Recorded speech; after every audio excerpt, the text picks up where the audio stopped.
Hello everyone, in this video I'm going to show you how you can remove your video background or your photo background in CapCut PC.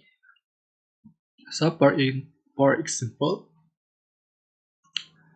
um, to remove this photo background, it's so super simple.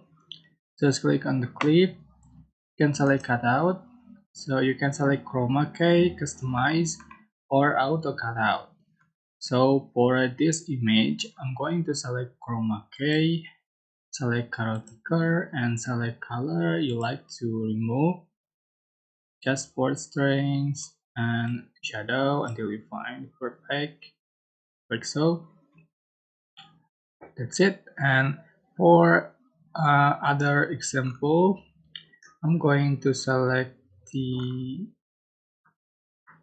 this photo and I'm going to remove the background. So how to, just going to cut out, and I'm going to select auto cutout. You can see the background has been removed automatically. So that's how you can remove the background.